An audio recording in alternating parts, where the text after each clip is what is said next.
When it comes to the grass family, we've talked about the big three, the wheat, the corn, and the rice that make up such a big percentage of our diet and our food systems.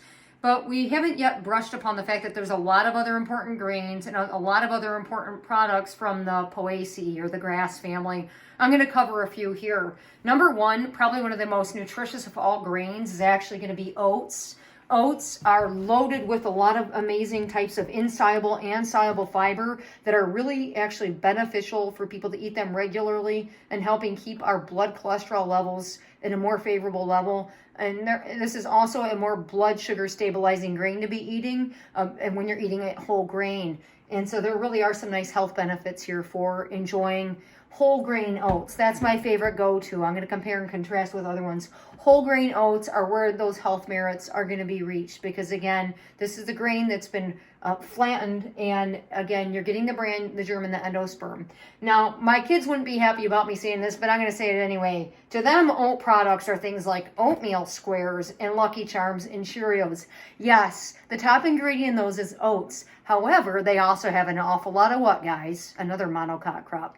Sugar. Okay, so I just point that out because it's more favorable to try to eat more of this stuff here and less of these delicious cereals that my kids absolutely love because of that extra amount of sugar. So I'm like, after breakfast, I can already tell they've had a lot of sugar. I'm like, all right, guys, let's go out and play now, you know. But again, oats are commonly found in a lot of different products, and again, more marketed toward breakfast cereals than anything. Speaking of cane sugar, folks, those of us that love candy, so whether you're going to enjoy a lollipop today after your dinner, or you're going to add that teaspoon of cane sugar to your coffee, we have a love affair, obviously, with sugar because it's a very rewarding part of our brain. It just tastes amazing, and our brains are hardwired to love the stuff. So cane sugar is actually the highest yielding of all crops, period. And so again, it's a nice reminder that this actually comes from a monocot. Now, as it would turn out, we actually grow a lot of sugar in Michigan, but not cane sugar, that's sugar beet, so try not to confuse the two. Barley. So Grand Rapids is touted as being Beer City, USA, and when we make beer, what we need to do is make malt, and the malt actually comes from barley itself. So here is a product that when you really get up close to the can, you're going to actually see it actually mentions the barley malt. Maybe you've had a malt shake before, because I reckon many of us enrolled in this class are not of legal drinking age. So perhaps you've had that sweetness there. That, again, is from the malting process itself. When we germinate grains, they become very, very sweet to make that malt.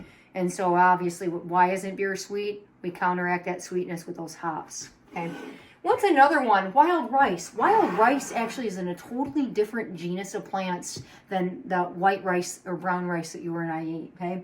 It's not in the genus Oryza. So this is a wonderful crop actually of the Midwest as well. A lot of native tribes do manoomin, which is your wild rice harvest in the fall in Michigan.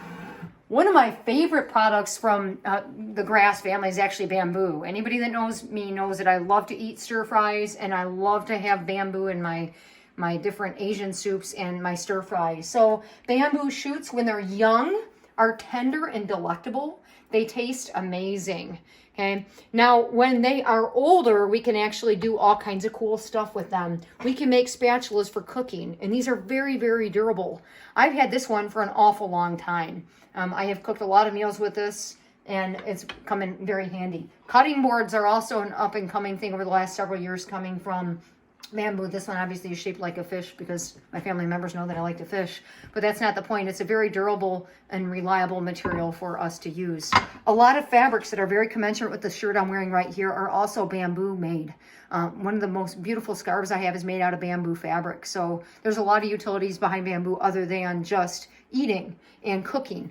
So lastly, folks, my final monocot product of the day from the grass family is actually a spice that I love called lemongrass. Lemongrass is also put in a lot of Asian foods, including this one here. It's one of the ingredients in the spices here. And lemongrass has a wonderful, as the name would infer, lemony flavor. And it, again, takes on all those same morphological features that we've talked about with our grasses so far. So those of us that might enjoy Thai food, for example, Vietnamese food, and other Asian foods might find that there's a lot of lemongrass making it flavorful.